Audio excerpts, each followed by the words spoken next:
لكن وجود لخطية من أجل رصاصة الرحمة من أجل كرة الإنهاء لكن مقطوعة من أمام ليو لكن ليو يتحصل على خطيب يأتي قدمه لكن بطاقة صفراء على باريدس. الأمور توترت هنا بين بدلاء بعد تسديد اللاعب باريدس. نعم هكذا هي لحظات الآن هنا في السادسة. Let's play football.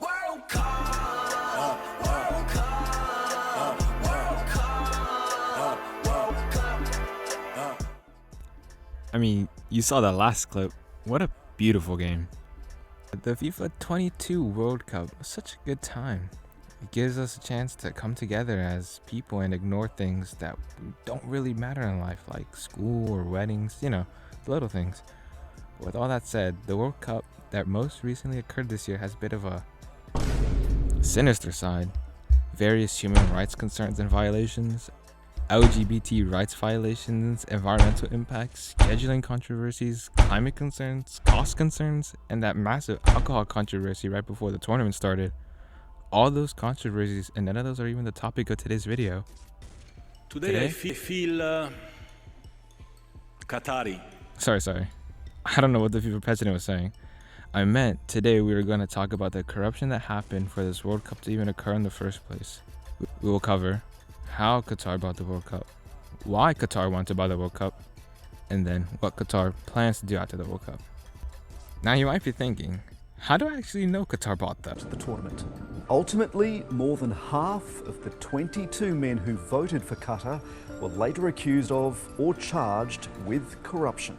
Well, Sepp Blatter, the former FIFA president, has even been quoted saying handing Qatar the World Cup was a mistake and the choice was bad. This is really just the tip of the iceberg when it comes to the suspicious Qatar bid.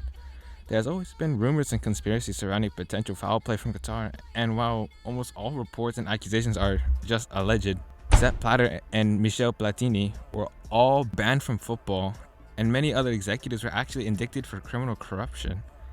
There are many great in-depth reports, similar video essays, and documentaries on this topic that I think are worth taking a look at, and I will be leaving the sources I use and other well-produced media I recommend watching if you're really interested.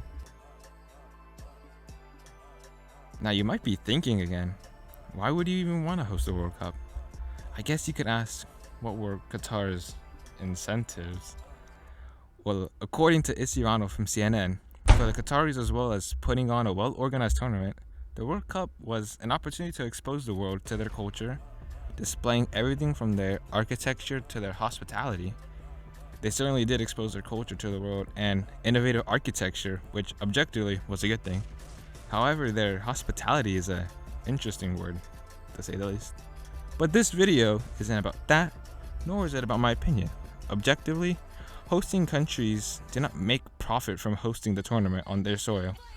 But for a country like Qatar, the extensive infrastructure development, boost to the tourism industry, and potential growth of the sports sector will positively impact Qatar and the region for years to come.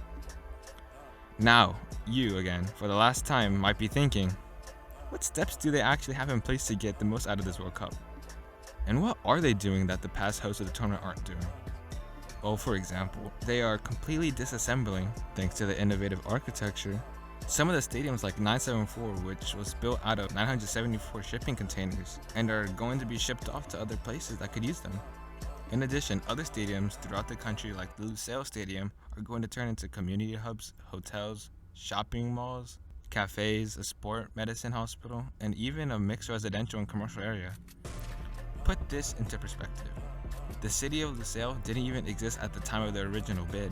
Lusail, that's scheduled to host the final match, didn't even exist at the time of the bid. It's a completely planned city that's being built just for the World Cup. Qatar really fell into something special with this World Cup. Stepping away from the freakonomics formula for a second, we got to see Messi finally win the trophy that had been evading him for his entire career, which for me was super cool. Everyone was in class watching the games together right before winter break. I feel most people look back at this time very fondly, and Qatar did something very cool in the end. However, we must remember, incentives are the cornerstone of modern life. There was a reason Qatar was handed a tournament back in 2010, and there was a reason Qatar wanted to host the